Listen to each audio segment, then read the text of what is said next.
Good evening, folks, and welcome to the live stream. I hope you're all very well tonight. Let's see who we have on.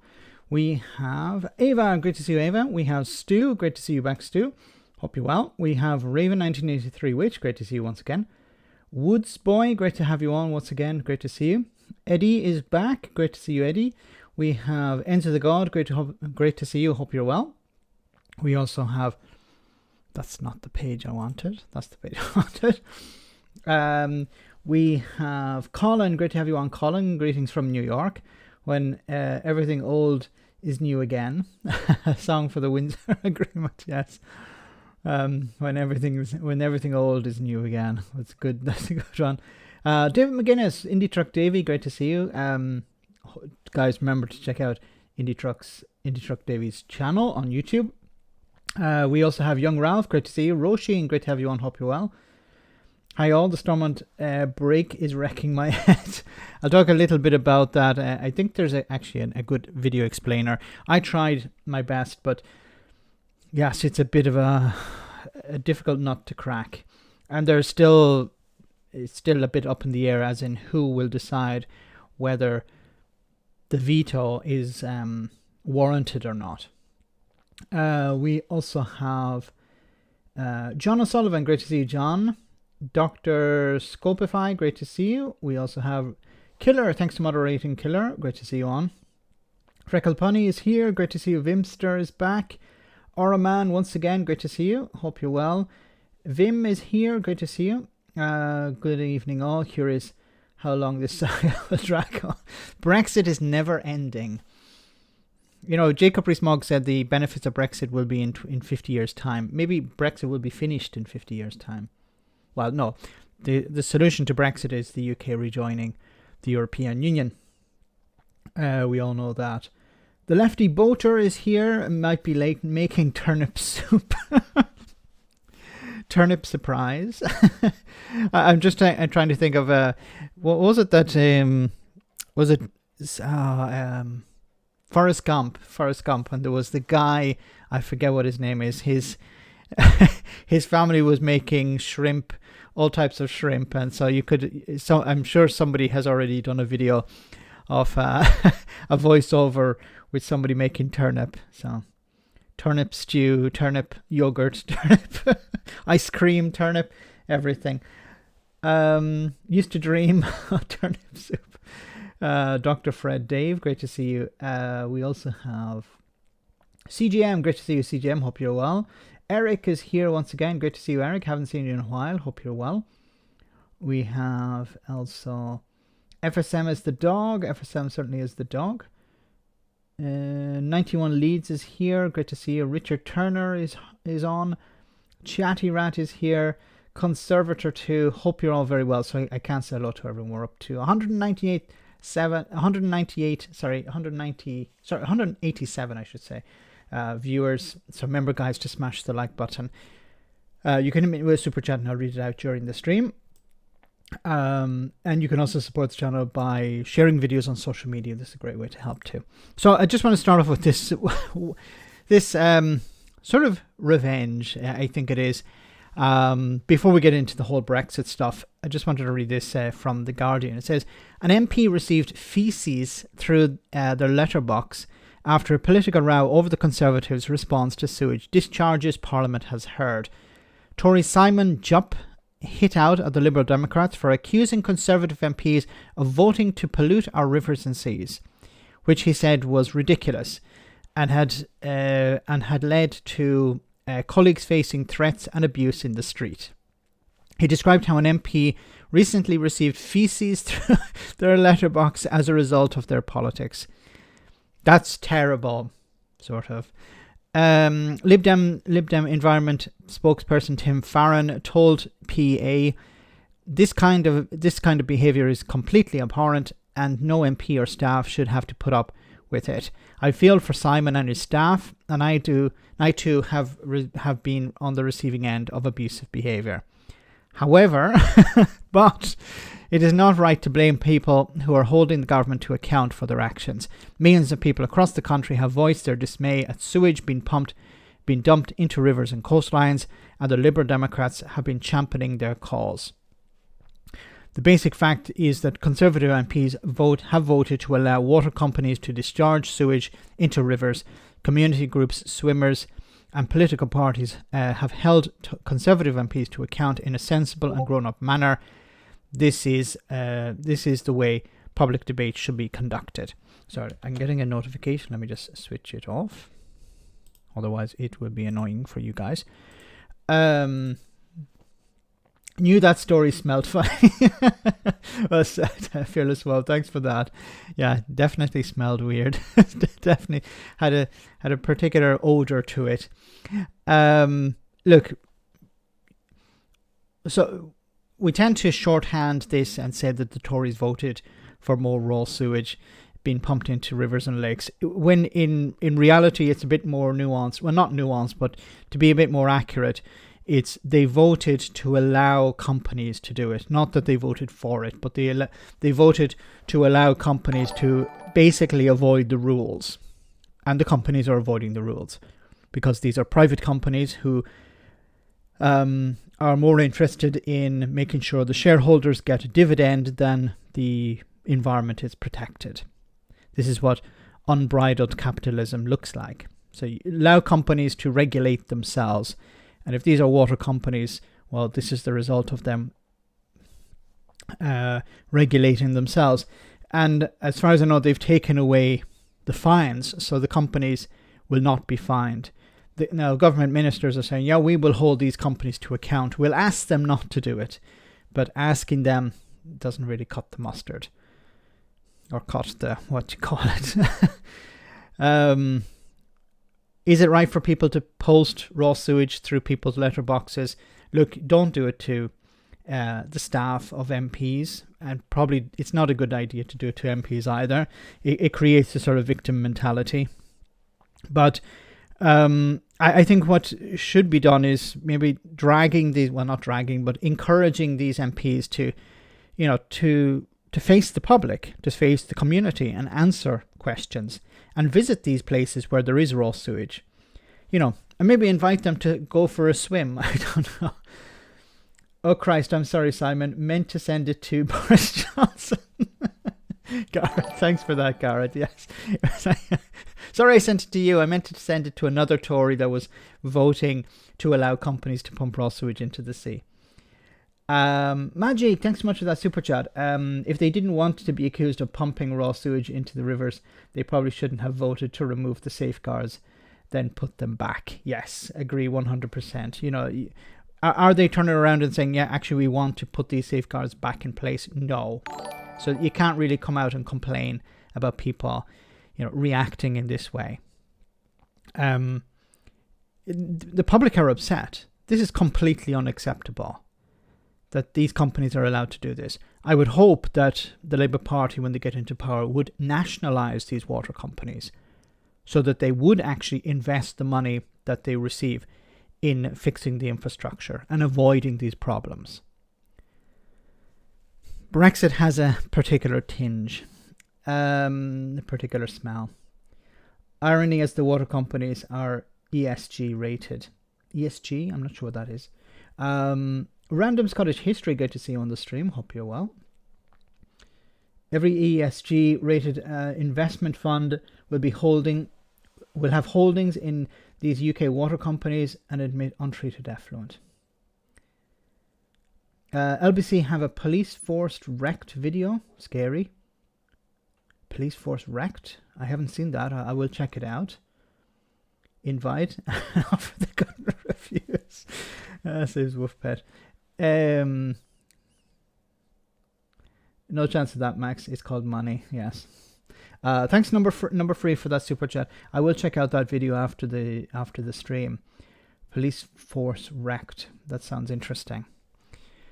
So let's move away from sewage to another type of sewage. Brexit. I won't call it by its other name. So this is really interesting. Of course, everyone has probably seen this video, but I just want to show it again, where Rishi Sunak talks about the advantages of being in the European single market for Northern Ireland, but not for anyone else. About doing it. I think the other thing to say is, because you talked about Northern Ireland, that is the prize that is on offer.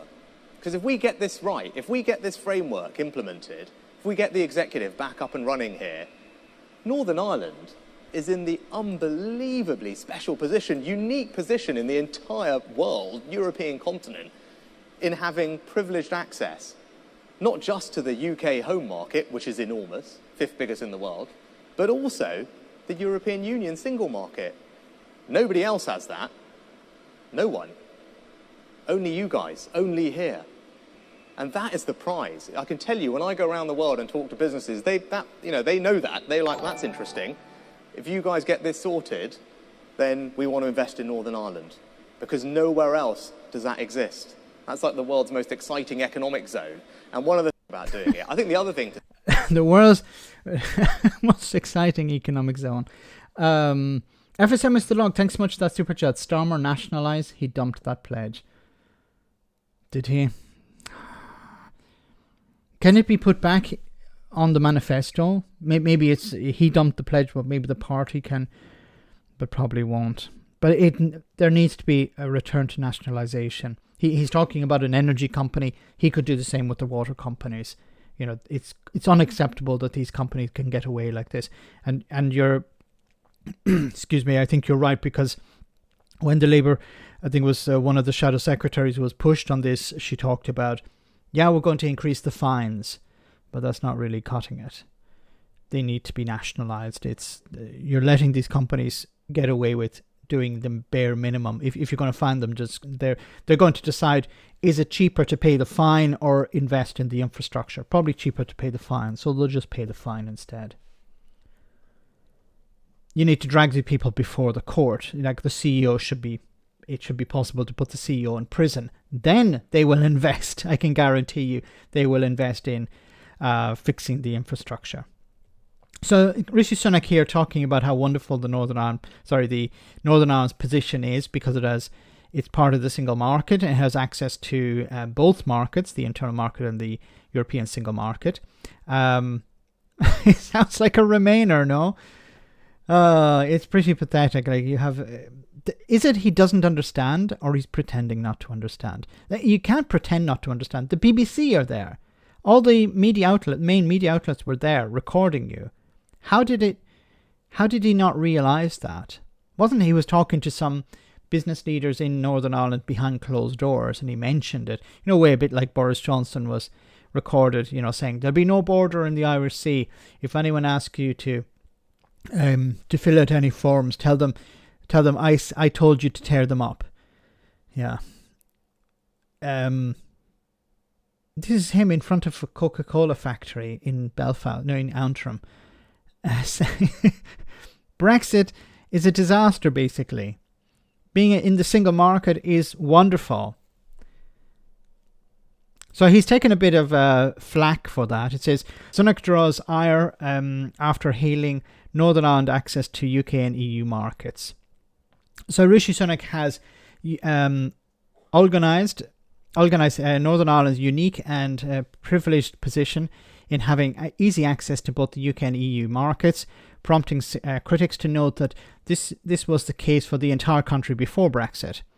In comments that could potentially antagonise hardline Conservative Brexiteers who suspect Sunak could secretly welcome a shuffle towards closer EU single market access, the Prime Minister used an event in Northern Ireland to talk up what he called the prize that is on offer with his post-Brexit protocol. Speaking at a Coca-Cola factory in Lisburn, he said, if we get this right, and okay, we saw the clip there. But it wasn't just there. He also said it when he was speaking to the BBC, in BBC Radio. In an interview with BBC Radio 4's Today programme on Tuesday, Sunak made a similar point, saying Northern Ireland now had a very special position where it has access to the UK market and has access to the EU market, which makes it an incredibly attractive place to invest for business. I really hope that at PMQs tomorrow, if it's not Starmer, another MP, Starmer probably won't do it, but another MP raises this point. Why did you say Northern Ireland is in a wonderful position when it has access, when it's part of the single market when it comes to goods? but the rest of the UK doesn't have this benefit. So which is it? Is it better to be in or out? And you can't say, well, it's better to be in for Northern Ireland, but it's better to be out for us, because that just doesn't work. Stella Creasy, the Labour MP who chairs the Labour Movement for Europe, said that while Sunak was correct about Northern Ireland, this had previously been the case for the entire UK. The Prime Minister is boasting about the benefits of the single market and the customs union for businesses in Northern Ireland, while denying those same benefits to businesses struggling in the rest of the UK with our current economic crisis. We don't have to rejoin the European Union to rebuild our relationship with our neighbours when it comes to trade, but we need to remind those who brag about Brexit and why they support it of the real cost to our economy and our country it has created. Layla Moran said, from the Liberal Democrats foreign spokesperson, said, it's galling to see the Conservative patting themselves on the back for reversing some of the damage done by their disastrous deal. In a tweet, the anti-Brexit campaign Best for Britain noted, Sunak in Belfast emphasises what a huge privileged position it is to have access to both the EU and the UK markets, and how it is definitely worth the relative small trade-off of following some Brussels regulation. Why not extend this fantastic deal to the whole country? Oh. I really hope he's pushed on this, because he's basically here undermining Brexit by saying Northern Ireland's in a wonderful position. Northern Ireland is going to attract investment because it's part of the single market, but we shouldn't be part of that single market.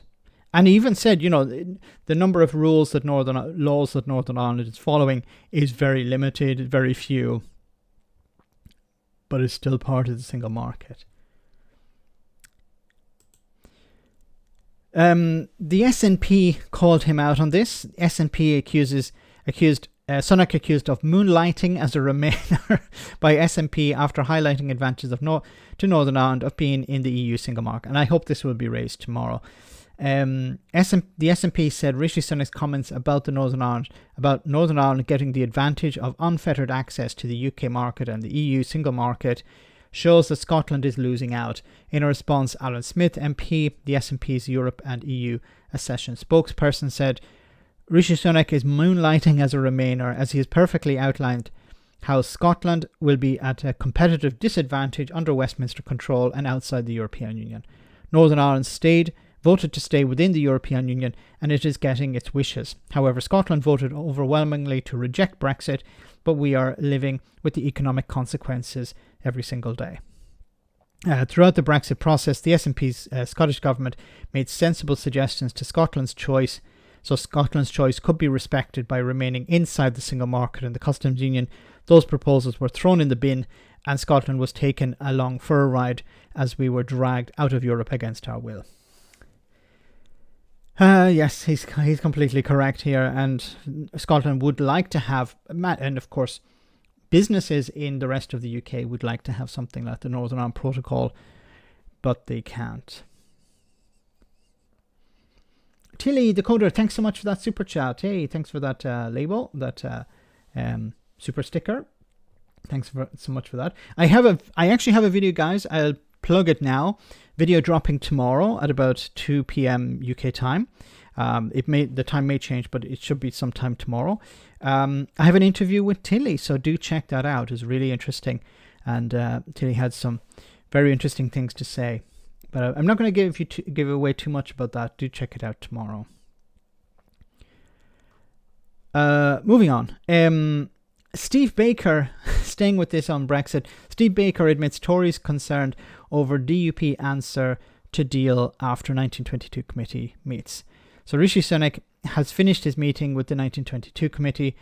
And then you have this tweet from journalist says, Steve Baker says Tory MPs wait with bated breath to find out if DUP will support the Windsor framework. He tells journals after the Prime Minister addressed the 1922 committee that I believe in the end they will agree with me that this is a good deal. Baker admitted some people that people are worried about the DUP, but stressed that there was a genuine sense of support and relief among Tory MPs at Sunak's protocol breakthrough. It wouldn't be sensible to drop it, said Baker. There isn't any other deal available. This is interesting because it's the ERG. The ERG basically saying, yeah, we back Rishi Sunak here, which paints the DUP once again into a corner. The DUP, obviously, once again, backing the wrong horse, believing the Tories would ride to their side, save them from the protocol, save them from a Sinn Féin government in Northern Ireland, a Sinn Féin executive. But the Tories said, no, you have to get back into government. Look, and if you don't, look, we're going to do this. If you don't like it, well then, to hell with you. I think this is what's going to happen.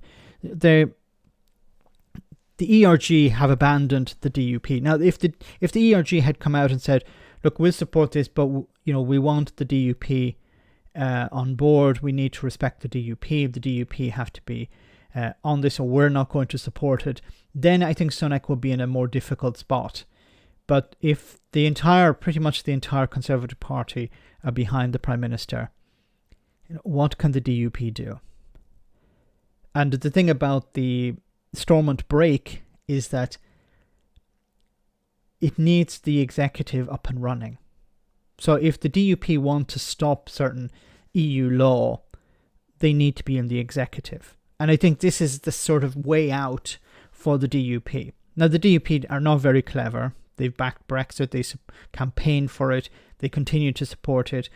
So we don't expect any intelligence from the side of the DUP. But this is a sort of get out of jail clause for them. They could say, look, we need to get into the executive in order to stop EU law. And it sort of calls their bluff because they've been always saying it's the protocol is the problem, nothing else, when in reality it's they don't want to get into government with Sinn Féin. Sinn Féin being First Minister, them playing second fiddle. They don't want that. And they were trying to use the protocol as an excuse. They wanted a border on the island of Ireland. They want the protocol gone so a border will be put on the island of Ireland. They lost that bet. They still think they can win it, with a Tory government who have decided, no, we're not actually going to go with that. Can you imagine what will happen with a Labour government?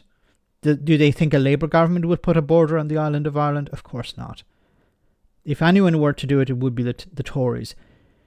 But they're not doing it. They realise the folly of it. Gareth, thanks so much for that super chat. Prime Minister's personal assistant during interview. Excuse me to the manager. You've not got a fridge, have you? I need to hide the Prime Minister before he makes a total git of himself. Well, Boris Johnson had the fridge. What is Rishi Sunak's? Maybe it's like a... I was going to say a Range Rover, but he's not able to get into the Range Rovers. That's the problem. He thinks they have automatic doors or something like that. Maybe, isn't it Rolls-Royce or Bentley has automatic doors? I don't think the Range Rover has it, so not yet anyway. Thanks for that, Gareth. So let me know in the comments, guys. What do you think? Is it for Boris Johnson? It's a fridge. What is it for Rishi Sunak? What does he hide in? And maybe it's the Cayman Islands or something. I think that Brexit is a trash. There's no benefit at all. It's just the London circus. Good point. Just goes round and round. And whoever came up with the term EU law, yeah, it's not even a proper term. It's a small cardboard box. Okay. Sunak has an ice bucket. Sunak can hide in a matchbox. It's about time the Unionists of Northern Ireland voted for a better party than the DUP. Look, they don't really have much choice. It's the DUP or the UUP. The more extreme is the TUV, but nobody's really voting for them at the minute. I think unless if the DUP continue the way they are going, I think more and more people are going to shift back to the UUP and realise, look, we can't keep voting for these clowns. They just keep throwing Northern Ireland under a bus, and they're unionists in Northern Ireland who care about real bread and butter issues. Can I get it? Can I pay my bills? Can I put food on the table? What about the NHS? What about schools? What about my children's future? And if you have somebody like the DUP threatening that on a daily basis, then you're going to go, okay, we can't support parties like this. I think most reasonable people would say, no, we can't support the DUP. Richard Turner, thanks so much for that super chat. Did you see Sky News with David Davis and Anna Soubry this evening? She tore him a new one and outed his lies over vaccines. Beautiful moment. Oh, I will check that out later on. David Davis lying about vaccines. I didn't know he was one of those. I saw, what was her name? Isabel Oakeshott being told to shut up on BBC Live, a politics live show. There is a clip going around, but it's the tail end of the discussion, and it doesn't give the full context. The full context is much more interesting because Isabel Oakeshott, who's the partner, her partner is Richard Tice, the head of the new Reform Party, which is the leftovers of the Brexit Party. Why she's invited on to these politics shows, I don't know, because she just makes a fool of herself. She doesn't understand Brexit. She doesn't understand Northern Ireland. She doesn't understand the Good Friday Agreement, but she decides to throw in her 2 cents anyway. But she was talking about how, it was the Remainers who were blocking Brexit, and we couldn't have had a good Brexit because of the Remainers. Okay. Brexit is so wonderful that it can't work unless, it can't work by people who don't have power. It's stopped by people who don't have power. Claire Sweet, thanks so much for that super chat. Great to see you once again. Not long till chlorinated chicken available in Northern Ireland. This is a big concern, and this is something I really want to look into. Why did the EU agree to these things? And I said in a couple of videos that these green lanes and red lanes are a bit like something that was proposed back in 2021. They are quite different, it seems. It's not exactly the same thing. But, if the EU agreed to this, this is allowing goods to flow into the single market. Now, I think what this could be is the trade has decreased so much between Great Britain and Northern Ireland that the EU is looking at this and saying, look, there's very little to check. The risk is so small because it's stuff that will move into Northern Ireland, and the risk of it going on into the Republic of Ireland, into the rest of the single market is very remote. There's also the fact that Ireland is an island, so certain goods may flow into the Republic. Will they flow into continental Europe? Probably not. They will stay on the island of Ireland. So there's probably, their feeling is the amount of trade that we're talking about is very small and the risk is quite low. I think that's the only conclusion I can come to, because we've heard nothing from the European Union side. They haven't said, we're concerned about this, or we're happy with it, but it needs to be, we need to monitor it, or anything like this. All of the talk seems to be on the UK side, which is either a good thing or a bad thing, I'm not sure. But yes, there is a risk that chlorinated chicken could make its way into Northern Ireland. But that should be in the red lane, so it shouldn't actually. It should be checked. But it could be a case that, supply chains have realigned with the EU. So supply chains in Northern Ireland, businesses in Northern Ireland are more inclined to purchase from the Republic than from Great Britain. And that could be a deciding factor here. Thanks for that super chat. We have one also from Gareth. Thank you so much, Gareth. Very kind of you. Hey, well, if the DUP are angered by the Northern Ireland Protocol, they're going to be really pissed off when London and Dublin agree a direct rule power sharing agreement, which is what may happen if the impasse continues. Yes, I've said this before as well, and well spotted there, Gareth. If the DUP continue to resist, the UK government and the Irish government could say, okay, we'll work together then. And the DUP would be left out. Well, the Northern Ireland parties will be left out. Now, neither government wants this, but if the DUP continue to do this, that will be the conclusion of it, and this is going to harm the DUP. The best case scenario for the DUP, but of course the DUP don't like listening to advice. The best solution for the DUP is to get back into government, to like hold their nose for a bit, let the storm within unionism, subside. It'll last a few days, maybe a couple of weeks, and then it'll be all forgotten about. But they don't seem to be that intelligent. Just get back into the executive, run the executive with Sinn Féin, and you do your job. That's what you were elected to do. But they understand that if they do that, they will have lost in some way. But the people of Northern Ireland will have gained. But then the DUP don't care about the people of Northern Ireland. Thanks, Gareth. We also have one from Richard Turner once again. Thanks so much, Richard. First red lane thing goes through, all bets off. Yes. I hope that would be the case. And there would be measures, I imagine, in place that if stuff is going through the red lane, if there's stuff that should be going through the red lane, it's going through the green lane, and it's eventually getting checked. I think there'll be serious consequences. I don't know if the joint committee will be brought back in over this. I don't know what the threshold is. Is it 1 or 2 things? Is it 100 things? What is the requirement? But if the rules are not respected, I think there will be consequences. But I have a feeling that the European Commission, have decided the risk is very low, and the checks in place are stringent enough. And I think what's been happening since 2021 is that the UK government have been dragging their feet, but they have been making a little step-by-step progress. So every day there's a little bit more progress being made, and we don't really hear about it because it's not front page news. And if it's a gradual process, I haven't heard anything since, but at the beginning, about 1.5 years ago, they were talking about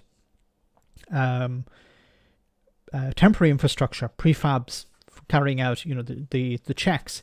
I imagine that has been upgraded to permanent structures today. So that is progress. So if this is data sharing, if data sharing is taking place, which should have happened 1.5 years ago, but if it's happening now, the EU are probably happy with that and saying, yeah, okay, we can monitor goods moving from Great Britain into Northern Ireland. Then we don't need to carry out all the checks at the port because we have all the paperwork. And it was always going to be the issue of paperwork. So they have reduced a lot of this paperwork. So if you reduce the paperwork, then you've reduced the checks. Thanks for the super chat, Richard. Anyway, excuse me. There was another story here with the DUP I wanted to cover, or unless I've already done it.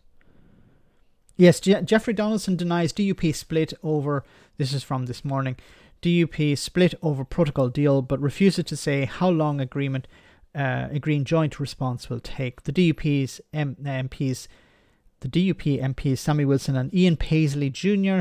have consistently been more intransigent in their comments on Brexit and the Northern Ireland Protocol than colleagues, and that was apparent again yesterday. While Sir Geoffrey Donaldson, the party leader, said significant progress had been made, Paisley said the deal did not cut the mustard, while Wilson asked Rishi Sunak in the comments, can he understand why we still fear that our position within the United Kingdom will not be restored by this agreement? Well, in an interview with Radio Ulster this morning, Donaldson said the party was absolutely not split on the issue. Okay. See, people like Ian Paisley Jr. and Sammy Wilson are difficult to herd. Okay, it's like herding cats, trying to tell them what to do. They don't like being told what to do, and they're hotheads. I think it's very difficult to manage people like that. Let me be clear: our party officers, our assembly members, our members of Parliament and ultimately the party executive will determine the party's approach on this issue. We will consult and we will take our time. We will talk to people. We will listen to what people are saying. We will articulate their views. Of course, there will be diversity and a range of views.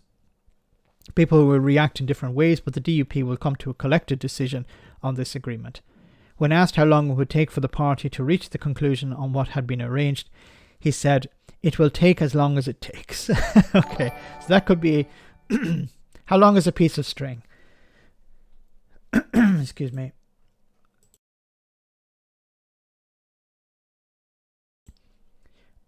We have a super chat from just a moment. Gerard McC, great to see you. Thanks so much for that super chat. Wilson threatened King in Telegraph. See above. Yeah, oh my god, it was at the beginning I thought it was a mistake that the King was brought into this, but back in 1998 excuse me, I have a sore throat. Back in 1998 the Queen gave her seal of approval to the Good Friday Agreement. I was looking for video of it online, but I couldn't find anything. But there were some reports about it. I don't think she came out with a speech or anything, or maybe she did, but I couldn't find it. But she was supportive, as far as I remember. She was supportive of the Good Friday Agreement. So getting the King involved wasn't completely unprecedented. Thanks for that, Jared. Sorry. Pumps, thank you so much for that super chat. I figured out what the DUP stands for. DUP. Yeah, usually on my constituents. Well, it's trickled down. First, it comes from the Conservatives, and then it goes down towards the constituents. Wolfpet, thanks so much for that super sticker. My hero, you're my hero. Thank you so much, Wolfpet. I love the name as well. Does the Windsor framework mean King Charles may favour EU membership? Maybe. That would be interesting. Unless he has to pay taxes. The royal family aren't much into paying taxes. They're not that loyal to the state. We want to work through these issues. We would rather not have had to find ourselves in the position that we had to leave government. But be very clear, had we not have taken that stance, these changes that you're talking about announced yesterday would not have happened. What about the DUP? Well, we can speak to one of their number now. DUP MP for Belfast East, Gavin Robinson, joins me. Morning, Gavin. Good morning, Matt. How are you doing? I'm very good. Are you over the moon? I'm just sitting in Parliament doing my job, reading the detail that we got last night, and we will go through the process now of assessing that against our 7 tests. Have you seen anything so far which suggests that, on balance, you won't be able to support it? I think it's important to recognise where we have come from, to recognise the huge imposition that the Northern Ireland Protocol has been on Northern Ireland, the damage that it has caused to trade within our own country, the constitutional harm that it has caused for Northern Ireland's place within our union, and the democratic deficit in that we were having to abide by rules in which we had no say, neither we but Rishi Sunak's torn that up now. Rishi Sunak's got the UK government. Yeah, Rishi Sunak's got a new deal. So have you seen anything so far? I've had almost 24 hours to look at it now. Have you seen anything so far which suggests you won't be able to support it? If you hadn't interrupted me, I would have told you that that is why then yesterday I was able to recognise that there has been progress. But as you know, we have our 7 tests, and we. So it's always about dodging the question. Look, will they support it? Doesn't really matter. I think, look, I'm going out a bit on a limb here, but I think it doesn't really matter whether the DUP accept it or not, because the alternative is joint government with the Republic, the government in the Republic. So the UK and the UK and the Irish government work together to resolve the problems in Northern Ireland. The DUP don't want that. It'd be political disaster for them.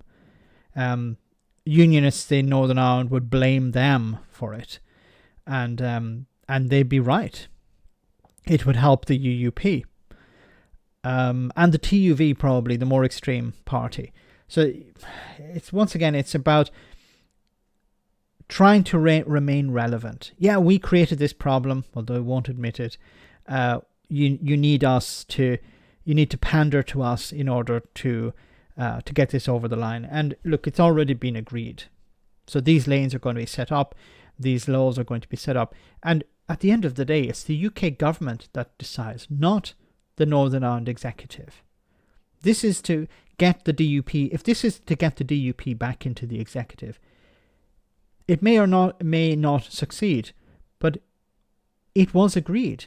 So it doesn't matter if the DUP get back into the executive or not. These rules are going ahead anyway. Roisin, thanks so much for that super chat. This is what I don't like. Pandering to extreme unionism means that their strategy of obstruction, etc. works. Yes, this is what they do. This is what they've always done. You want something, we'll block it until we get our way. And they're holding the entire... They've been basically holding the entire continent to hostage. Think about it for a moment. Now, this has been freed up, and this is great news for Britain. The Horizon Europe project. The UK is now is part of the Horizon Europe project, where UK scientists can take part in developing new technologies as part of a Europe-wide initiative. This is great news. Great news for Europe, great news for Britain. This couldn't have happened because of the DUP, because the UK government was not implementing the protocol correctly in order to keep the DUP happy, and it meant that the UK was outside the Horizon Europe project. So people in England, Scotland and Wales and Northern Ireland, but people who have never heard of the DUP were suffering the consequences of the DUP and their obstructionism. And what did the DUP... And this is all because the DUP backed Brexit that they didn't understand. The core problem here is that the DUP wanted a border in the Irish Sea. They didn't get it. And now they're throwing their toys out of the pram. Ironic the DUP have agreed not an orange. Yeah, they probably demanded not a green, we want an orange lane. Oh my god. Yeah. Maybe they'll paint it orange, I don't know. Oh my god, that's enough of the DUP and the and that part of Brexit for a bit. I just want to take a short break, guys. A comedy moment. We'll be back in just a second. We'll be moving on to other serious stuff, away from the clowns and on to serious stuff. But before we do that, enjoy this. Colin from Portsmouth is on the line. Hello, Colin. I could weep, Anthony. I could truly weep here. Brexit is done. Proclaim it from the rooftops. Brexit is done. Well, it's done for another week, at least, Colin, yeah. Corbyn tried to thwart it, but Sunak held firm. Sunak with the assist, and Boris slots it home. Well, isn't this Sunak cleaning up Boris's mess, Well, Colin? that's Boris, isn't it? That's why he's a bloody legend. He Right. can't be expected to do things properly, but that's why he gets things done. Well, except he didn't in this case, though, did he? You wouldn't see Keir bloody Starmer messing something up, then fixing it a bit, and then claiming he's done a good job. You know, he agreed with something Corbyn said once. Yeah. Cannot be trusted, that man. But you know what disgusts me, Anthony? What absolutely disgusts me? What's that, Colin? Sunak says Northern Ireland are fortunate to have access to the single market. So why haven't we in Britain got that? It's a bloody outrage. This is the EU making us poorer, and woke King Prince Charles is there letting it happen because he hasn't got the balls the Queen has. Well, that's the only way, Colin. I mean, that's what we voted for. The sooner Britain can enjoy the same freedoms Northern Ireland does, the better. I'm begging you, Rishi Sunak, work your Northern Ireland magic on the rest of the bleeding country. Let's share the bloody wealth. Anyway, mate, thanks for having me on. Love to the family. Love to the family, Colin. Love to the family. I'm not confused. No. Love to the family. Thanks so much, Roisin, for that.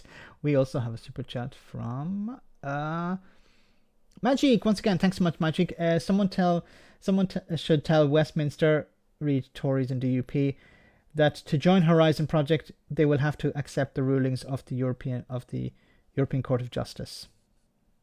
Court of Justice of the European Union. Yes. Well, some good news. I think there was a clip, and I'll probably respond to it tomorrow. There was a clip in the House of Commons, I think it was today, where a Labour MP asked about the European Court of Justice sorry, not the European Court of Human Rights. And Rishi Sunak said, yes, we're going to remain in the European Court of Human Rights.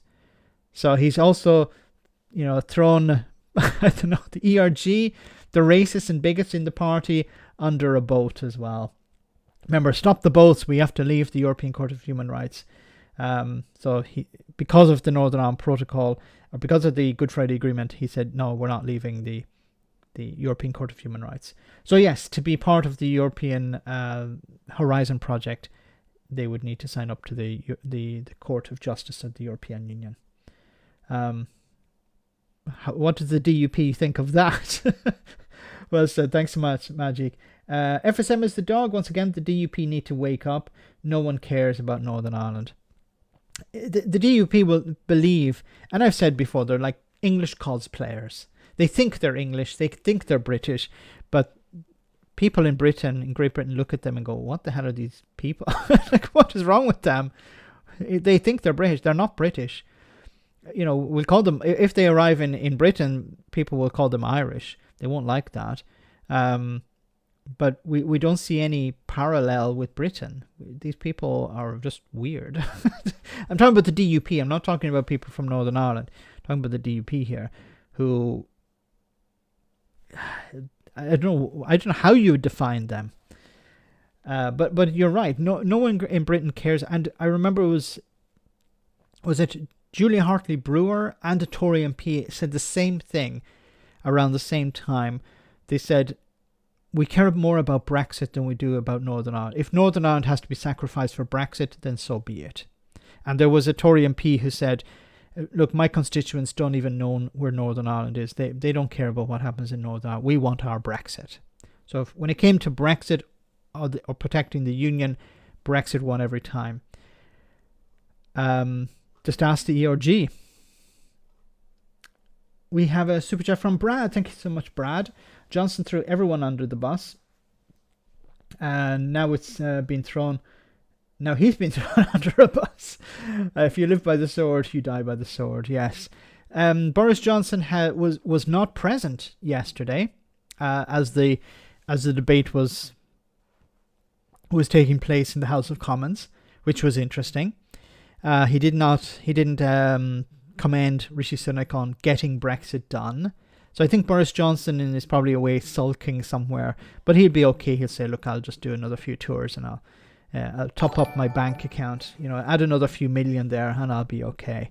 But this is really embarrassing for Johnson, because he had hoped this would be something to bring down Rishi Sunak, but it was a spectacular failure. The ERG abandoned him. He was probably hoping, I don't know if he believed he could bring down Sunak, but I think he was hoping that the ERG and some other Tory MPs would rally to his side. But I think Boris Johnson is finished now. This has really given Rishi Sunak a shot in the arm.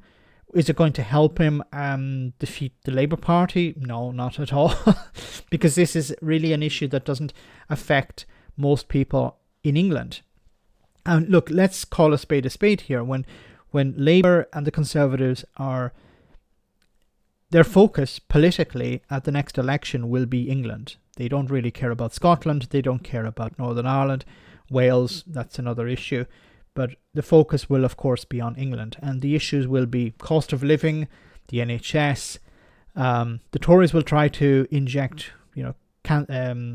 these culture wars, wokeism, whatever. I don't think that's going to pick up. I don't think that's going to convince many people. The real issues will be, of course, the cost of living crisis, energy bills, stuff like that. Although they hopefully will start to decline, the cost of living will start to go down slightly. But the economy is in tatters, and part of that reason for that is because of Brexit, which no party wants to touch at the moment. So I think what you're going to see a positive manifesto from the Labour Party and a negative manifesto from the Conservatives. The Conservatives are going to focus on these culture wars, stopping the boats and keeping the immigrants out, and stopping the unions and stopping attacking the workers and stuff like this, it'd be all pretty negative, and it'd be up to the British people whether they want to support something positive or something negative.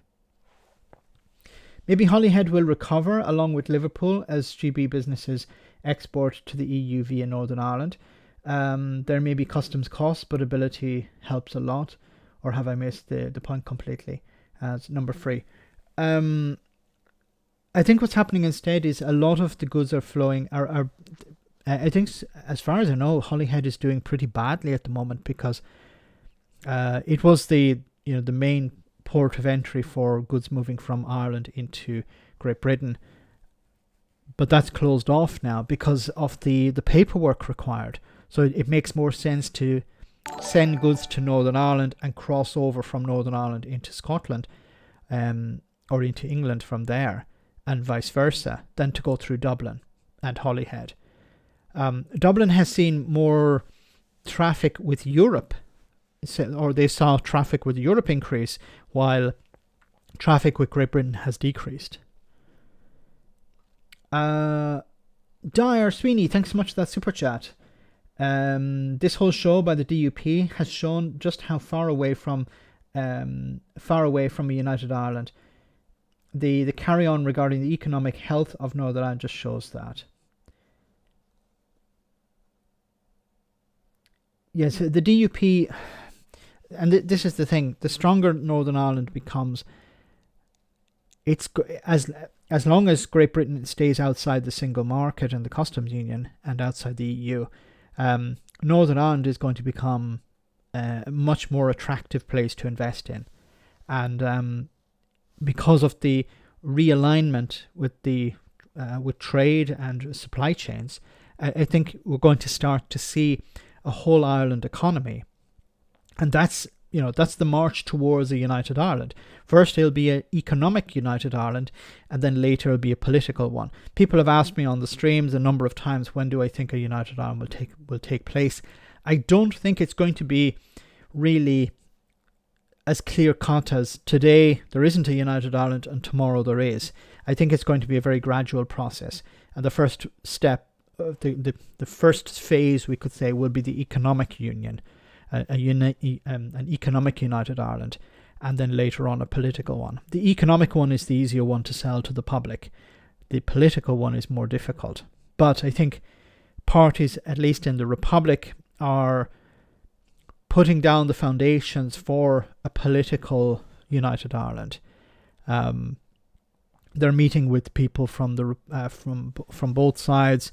They're inviting people from Northern Ireland to come and speak about what a united Ireland would look like. And I think it's really important to get unionists on board here, because when there are no unionists in the future, I think it's important that their culture, British culture, is still respected, and that people are free to express themselves. I don't think there will be a problem in the united Ireland, but some people fear that there will be a problem. They fear that they won't be allowed to express their culture, to celebrate their culture. And I think that's wrong, but I think they have this fear. I think it's unfounded, but they still have this fear anyway. In the same way, I think people from Brazil are completely free to express their culture in Ireland, in the Republic. People from Poland, people from China. It doesn't matter where you come from in the world. You're generally, there are races and bigots, of course, but generally your culture is welcomed, and expressions of culture are encouraged in the Republic of Ireland. So I don't see how British culture wouldn't. Yes, of course, the history is completely different. The relationship throughout the centuries has been somewhat different than a relationship with other parts of the world. But I think we have moved on a great deal, not completely, of course, but a great deal. Thanks for that super chat, Diary. Diary, I think I pronounced it correct. Tell me if I pronounced it correctly. The Tommy Leg, thanks so much for that super chat. Borax, cheers, Max. I will figure that through. Borax, there we have it. There we have a new word. Boris Johnson gone. Borax. Moving on to another topic, of course, the strikes that are taking place. Public sector workers. So the Public and Commercial Services Union has planned that further 33,000 civil servants will be joining a strike planned for the 15th of March over pay. Public sector services, PCS is the Public and Commercial Services, members working for dozens of government bodies have already planned to strike on the 15th of March after voting for industrial action last year. Last year's strike ballots affected 9 groups of workers, did not reach the 50% turnout threshold required by law for a strike vote to be valid. This is something, just a side note, that the Tories have been trying to do, is increase the threshold to make it more difficult for strikers to be able to hold a legal ballot, to go on strike legally. But the union reballoted those members, and it said today that they will be rejoining the strikes. The government bodies affected are the Care Quality Commission, Companies House, HMRC, the Information Commissioner's Office, the National Museum of Wales, the Office of Rail and Road, UK Export Finance, the Valuation Office Agency, and the Welsh Government. PCS wants a pay rise of at least 10% for its members, and this is completely understandable considering that they didn't get a pay rise last year. Inflation was at over 10% last year. This year, it's currently still pretty high, but it's expected to drop to about 5%. But that's, if we're talking about 2 years, they would need a pay rise of over 15%, in order to avoid, to avoid them getting poorer. They're looking for 10%. They probably won't get anywhere near that. But the solidarity with them over that strike action. Moving on, I just wanted to cover this story here, a little bit related to that, about the cost of living and how the government have the ability to protect people from rising energy prices, and they've decided not to. It should offer some cause for relief. Wholesale gas prices are falling, but the withdrawal of government support means that our bills will actually be going up by an average of 20%. Families like Carly's are wondering where they're going to find the extra cash. The single mum from South London said that it has been a lifeline. The combination of that sort of being reduced at the same time that bills will continue to go up, and it remains like winter still, and are still having to use energy, quite a lot of energy, of course is worrying and quite stressful to think about what that will mean. Ofgem has lowered its price cap because wholesale gas prices have come down considerably since February last year when Russia invaded Ukraine.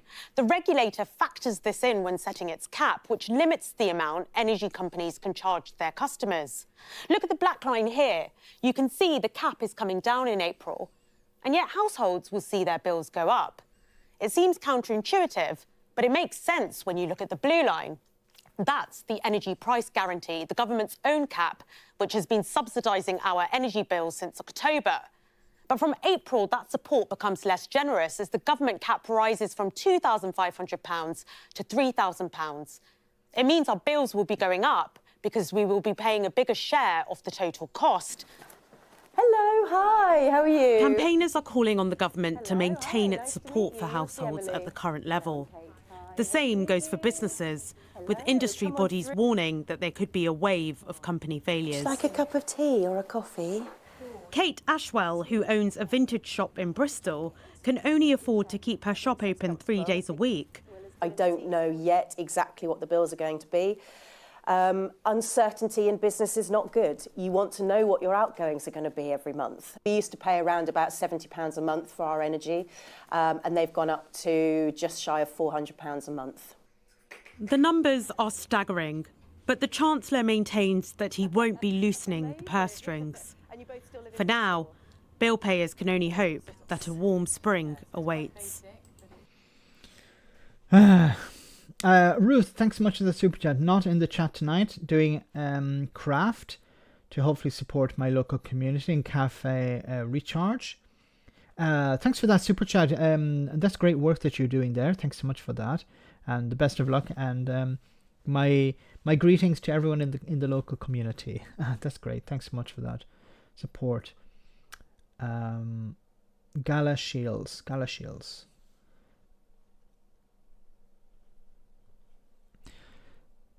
So unfortunately, and this has been something that was talked about by the energy saving expert Martin Lewis, about how because of the way the price guarantee works, people's bills will go up by 20%.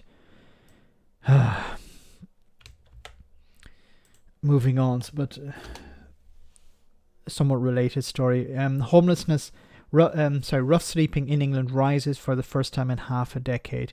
This was something that was a pledge by a number of governments to end homelessness or to reduce it by huge amounts, but it's actually going up, unfortunately. Rough sleep in England rose last year for the first time in half a decade, official figures show, as the cost of living crisis helped push more people onto the streets. An estimated 3,069 people spent the night sleeping rough in 2022. An annual increase of 26%, the biggest year-on-year rise since 2015, and 74% higher than 2010, the year these statistics were first collected. The increase is a blow to government's 2019 manifesto pledge to end the blight of rough sleeping by 2024.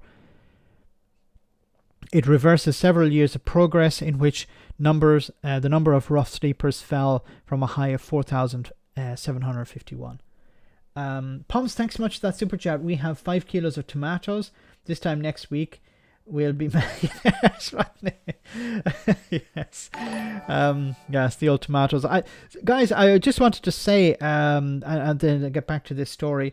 I wanted to say that on the, I think it's the 7th, 8th, 9th, and 10th of March, I will be in London. YouTube are holding some sort of event. I don't know all the details about it. There'll be people from Downing Street, can you believe? People from Channel 4 will be there. They invited me to come along. I have no idea what's going to be talked about, whether I have to speak at it. I hope not. I'm not good at public speaking. But some sort of event with YouTube. I don't think it's open to the public, unfortunately. It'd be some sort of meeting. But I'll keep you guys informed about how it goes, or if I have more information between now and then, I'll let you guys know. So I'm hoping to. I sent a message to James O'Brien saying on Twitter, said if I'm in the area if you'd like to have a coffee or have a chat. So he's my idol, okay, when it comes to Brexit. So I put out some feelers there, but he hasn't responded. But I'll try. Be great to be on the show.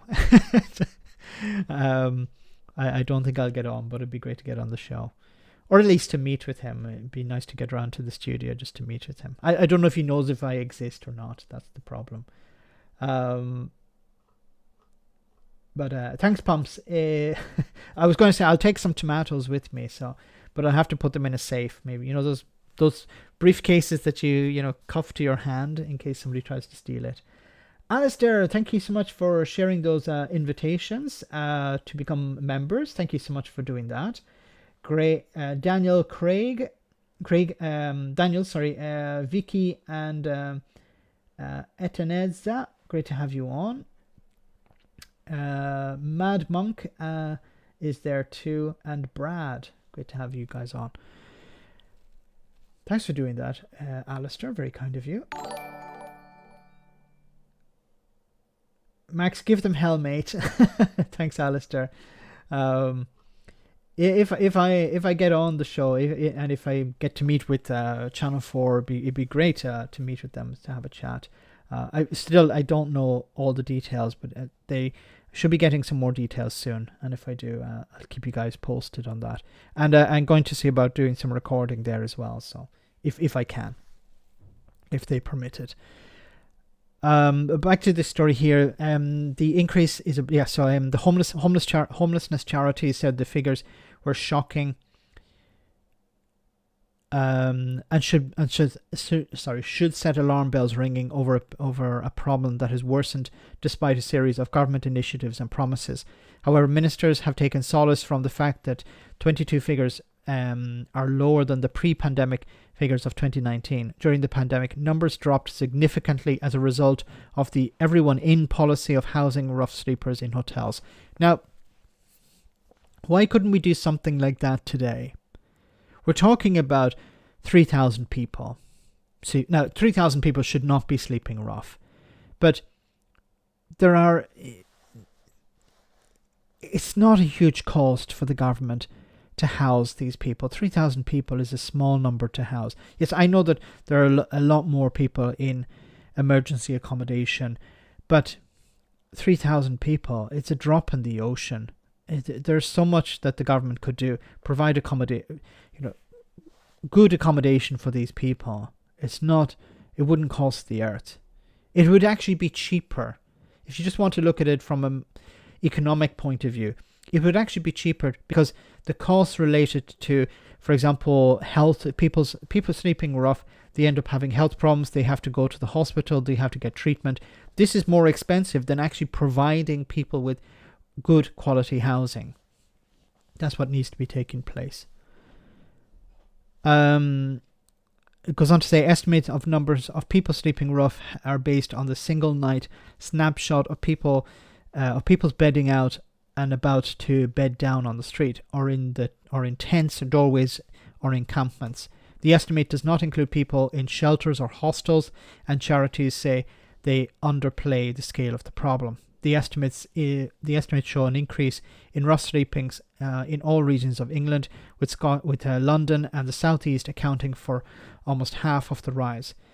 At local authority level, the greatest number of rough sleepers were in the Westminster Council area. In Westminster, where the politicians are. Other big percentage increase rough sleeping on Bournemouth, Christchurch, and Poole, where estimates here are double to 64. Leicester up 325% to 34. Waltham Forest 440% to 27. The biggest decrease was in Peterborough from 36 to 24. It goes on to say the Department for Levelling Up spokesperson said over 500,000 households have been prevented from becoming homeless or supported into settled accommodation since 2018, and rough sleeping remains well below the pre-pandemic levels. But we know that there is more to do to help families at risk of losing their homes and to end rough sleeping for good. Yeah, but we're talking about very small numbers that could be really dealt with very quickly. But there isn't. The problem is these people don't vote. So homeless people can't vote. Or don't vote, and that's why politicians don't really care about them. Matt Downey, Crisis Chief Executive, said these figures confirm the grim reality that the Westminster government will fail to meet its commitment to end rough sleeping by next year. The fact that homelessness is still once again on the rise is frankly shameful, shames our society, and if alarm bells aren't ringing across government, they should be now. Richard Henderson, Chief Executive of Homeless Link, said the 26% rise is evidence of how the cost of living crisis has exacerbated long-standing drivers of homelessness, such as the shortage of affordable housing, an often punitive welfare system, and increasingly stretched health services. And unfortunately, cuts to the NHS are driving more people into difficult situations where they don't have the support they need, especially when it comes to mental health support. And housing is becoming affordable housing is becoming more and more difficult to find.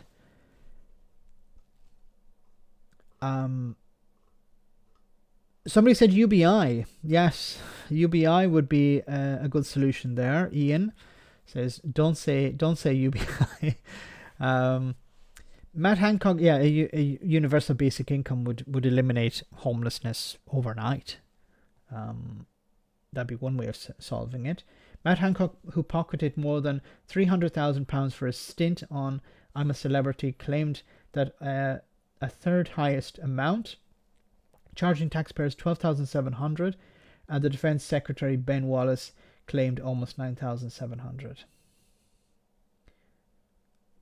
Was it Lee Anderson claimed expenses for a year of $180,000. Tomatoes are overrated. Depends on the tomatoes. I don't eat things like tomatoes because I have trouble with my stomach, and I don't think people will want to hear about that. Max, prepare yourself for your number one question. I don't have a number one question. What is my number one question? Scotland for Indy. What's UBI again, Max? Universal basic income. £1,000 a month, or $1,000 a month, or €1,000 a month, depending where you are, for the rest of your life, and that would boost the economy a great deal. Putting money in people's pockets instead of back during the economic crisis of 2007-2008, we put money in the pockets of the banks. What's happening with Nadine Dorries? She hasn't been in Parliament for 8 months or something. Yes, and she risks losing... I should have covered that tonight. Nadine Dorries risks losing her MP salary because she hasn't been, turning up to work. Can you imagine? Can you imagine doing this? Can you imagine in any other job? Your boss says, you write to your boss, where's my salary? You haven't been here for 8 months. You haven't turned up for work in 8 months. What do you mean, where is your wage or where is your salary? I'd like to ask James O'Brien, what does he do to maintain his sanity? Yes. Are we paying her? Unfortunately, I think she's still claiming it. Now, I think she may have it removed because she hasn't been there for 8 months. Today's turning out to be not so bad. I came home to find someone has slammed into the back of my car. Oh, I'm so sorry, Vicky.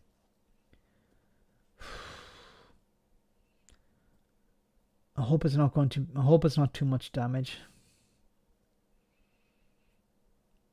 I hope your insurance will cover that. If you shouldn't pay any more in your premium because it was somebody else doing the damage, so you should be okay. But I imagine it's a real pain in the you know what. We need to summon her with a cat signal. Nadine Dorries, yes. Well, Farage did that when he was an MEP. Yes, Farage turned up to. There were something like 20 fishing meetings, and he turned up to 1 or 2 of them. I imagine when Farage turned up at the meeting, he ate all the finger food and drank all the wine, and then left early, saying he had some important business to get to. That's probably what he was doing. And then putting in the expenses anyway, the travel expenses. So guys, we're almost at the end of the stream for tonight. I want to say thank you so much to everyone who came on.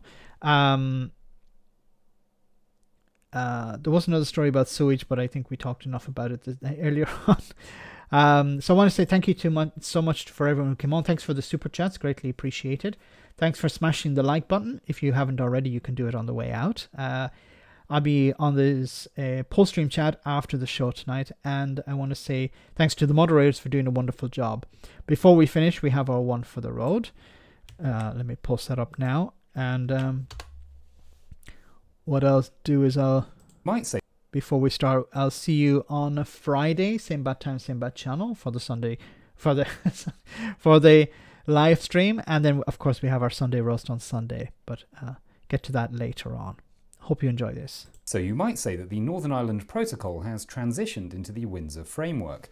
I thought you weren't that keen on things changing their identity. Look, I'm just glad that we can finally put behind us all of the rancour and confusion and populism that we've suffered. By suffered, do you mean caused? Yes, I can't tell you how much I've hated myself over the last few years. There have been days I've looked in the mirror and thought, why are you being so awful, you awful, awful man? but it's on days like this that I realise it's all been worth it. What has? I don't think it's an exaggeration to say that today is the greatest day in our proud nation's history. We've finally taken back control. Can I just be clear? You voted for the Northern Ireland Protocol in the first place. Yes. And at the time you said it was a fantastic deal and that we'd finally taken back control. That's right. And yet now you're saying that that deal was actually terrible, but the deal we have now is fantastic, and it means we've finally taken back control. Got it in one.